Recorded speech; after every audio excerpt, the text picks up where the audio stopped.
ladies and gentlemen? It is Kevin Jackowitz here with the Kaged Review, and I'm going to review SmackDown for May 15th, 2018.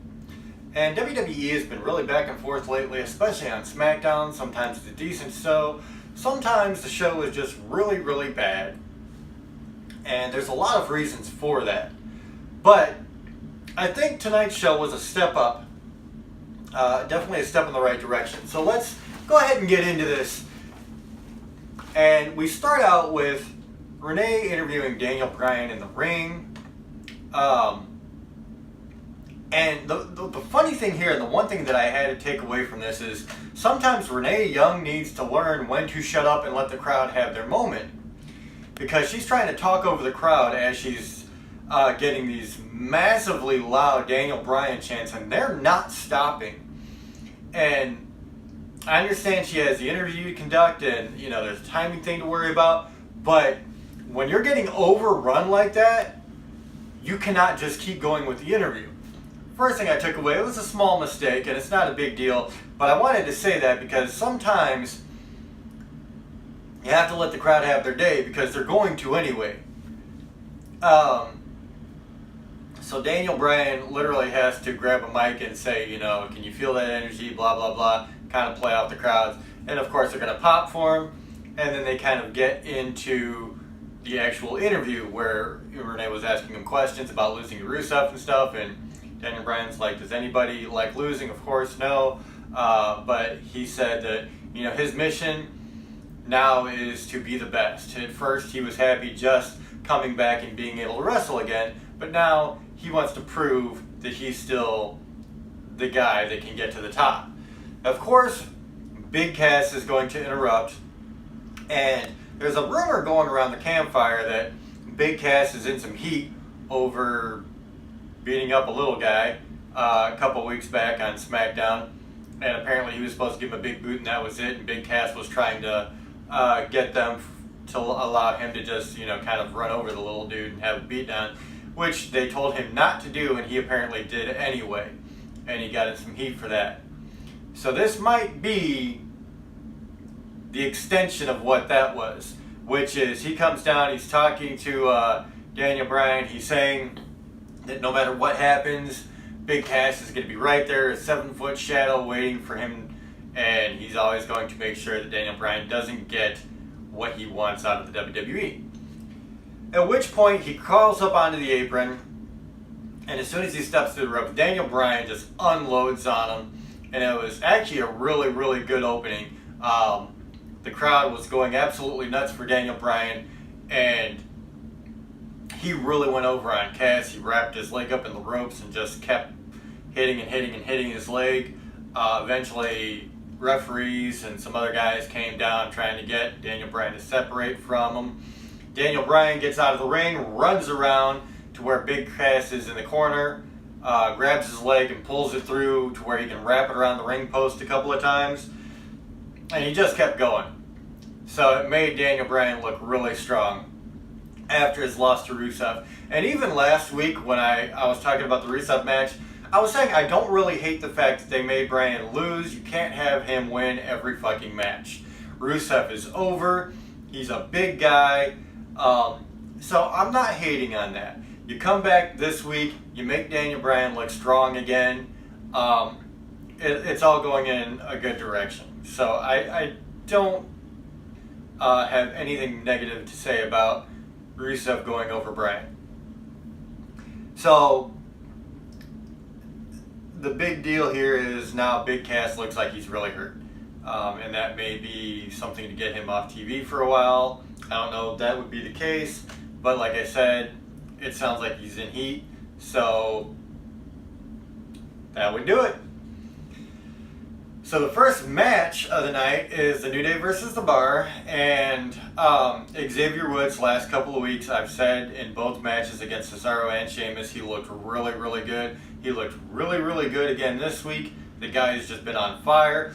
The commentators are taking note of that, and it's like everybody's saying, okay, Woods is definitely very good at his job, in the ring and on the mic. So he's starting to get some recognition, I think, and that's really cool. at the end, the New Day go over the bar. I don't really like that just because since the bar has been on SmackDown, they've only had one win in a singles match. Sheamus got beat the first week. Cesaro won the second week on interference. And then the bar lose again this week. I think they're a good team. I think they're a strong team. And as much as I like the New Day, and I do like the New Day, I would like to see the bar get over a little bit more. But in the grand scheme of things, I think at least 2 out of the 3 guys in New Day would be much better suited for the Money in the Bank ladder match. So I'm cool with that. Then you get kind of a weird promo from the Bludgeon Brothers.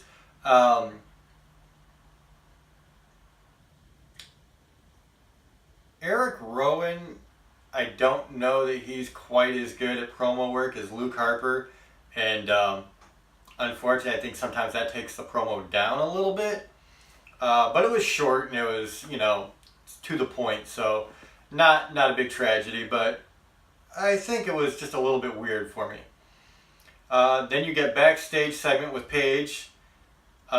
Mandy Rose and Sonya Deville are saying that, even though Paige tried to screw him, Mandy Rose still won.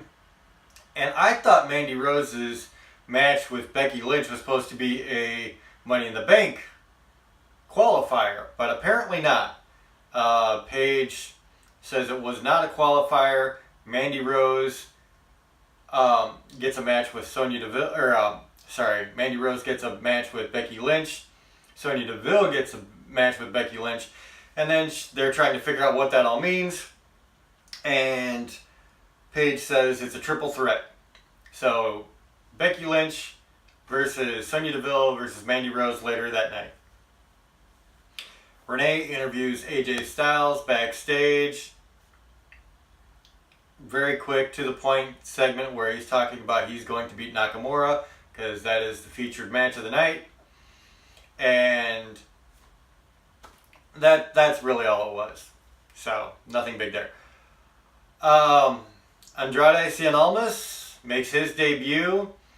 And I've always said that if you're going to build a character, you can't do it by pulling out a face out of the crowd, a local wrestler that nobody knows.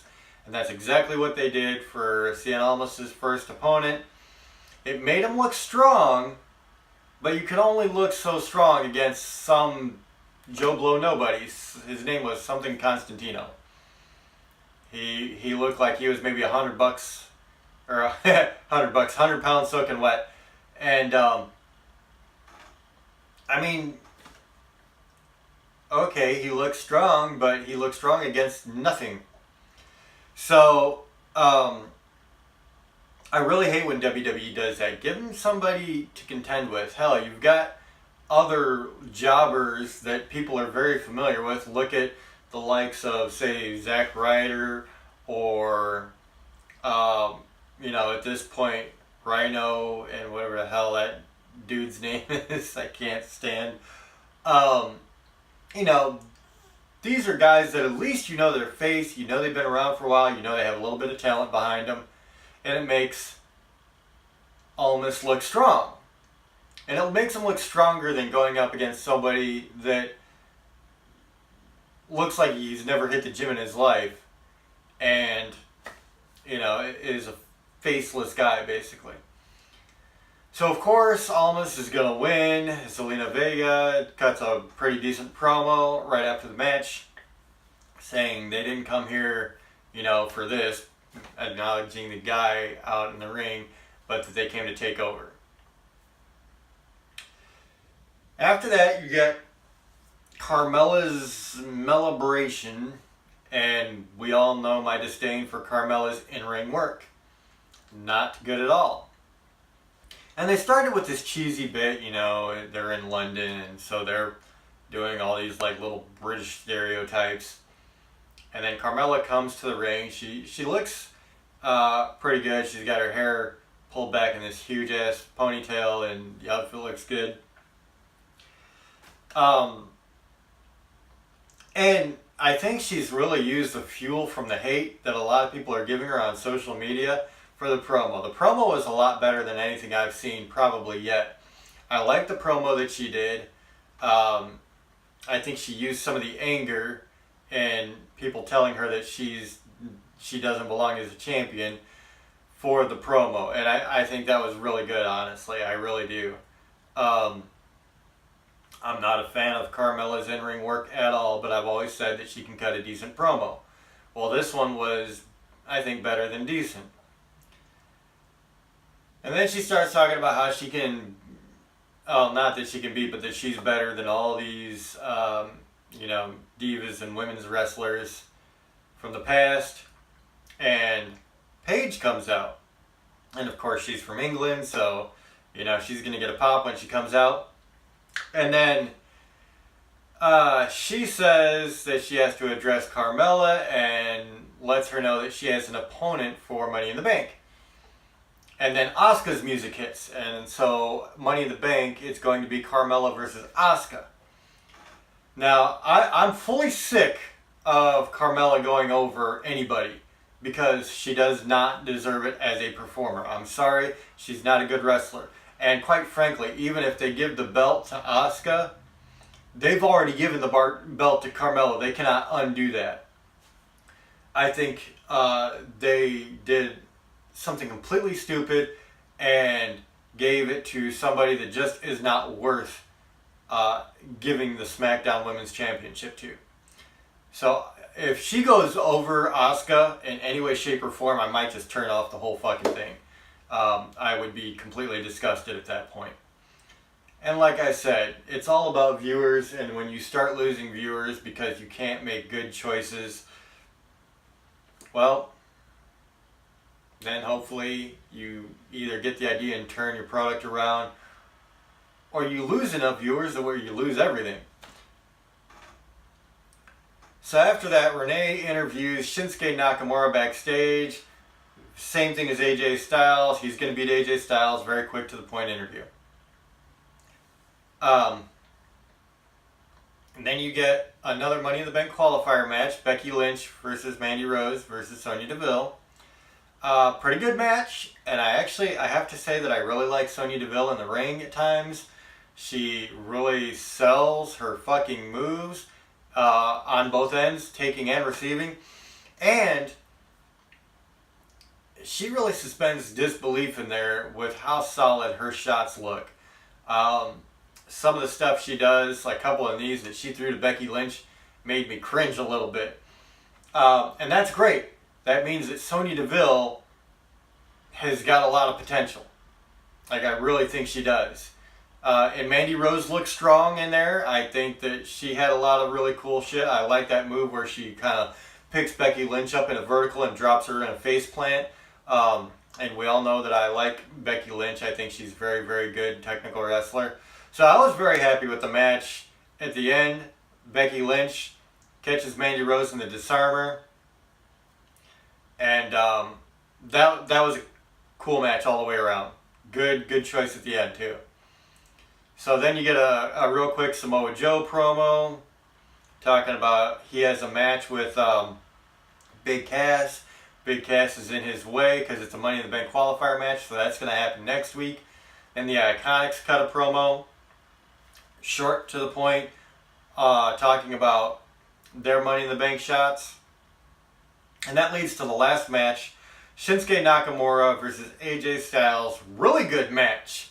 Really good match. Really liked it. Highly athletic. There were a couple of shots there that just made you go, oh, damn. There was a kick Shinsuke sent to AJ Styles that really looked rough. And it's good because they both sell really good. Toward the end, you had the referee was occupied for a second, and then Shinsuke kind of fakes a nut injury. He's like holding his groin like AJ Styles actually hit him in the nuts, which he did not, but he was trying to sell it. And then with a little bit of confusion, Shinsuke takes a shot on AJ Styles, hits him with the Kinshasa real quick. Shinsuke gets the win. So 3 pay-per-views that you fucked up on in a row with Shinsuke and AJ Styles, and this is where you get the solid finish. SmackDown. It just goes to show how fucking out of touch WWE is, and that's fine. I'm glad that they finally had a solid finish, even though it was just for the stipulation for the next match. You've got a clear winner, and now you can move on to the next match. We'll hopefully have a clear fucking winner. So we get Shinsuke wins. We don't know what the stipulation is yet, but I'm glad that they did it like that. This is something they should have done at a pay-per-view. But of course they're not. They're trying to make up for all the mistakes that they made at Backlash. It just should have been done at Backlash. So, as far as this show, though, I mean, it was pretty damn good. I really liked the opening with Daniel Bryan and Big Cass. I liked that Shinsuke went over AJ Styles, and it was a fucking win.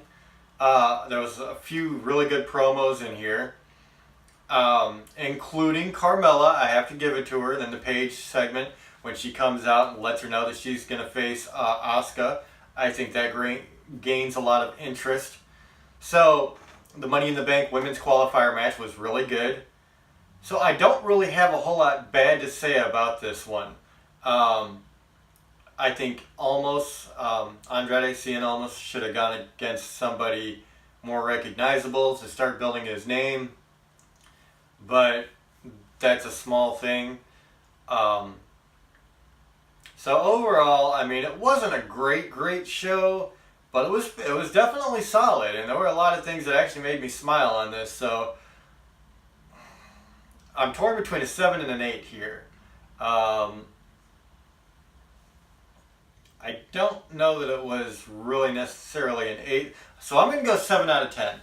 We'll say 7 out of 10. It was a good show. It was solid. It had things that were pointing towards Money in the Bank. It had a couple of really good matches, things that made me smile on it. There were a couple of weak points, but nothing too serious. So, yeah, 7 out of 10. So that's my review for SmackDown May 15th, 2018. Let me know what you guys think in the comments. If you enjoyed the review, hit the like button, subscribe, and share. My name is Kevin Jacklitz. Kaged Nation out.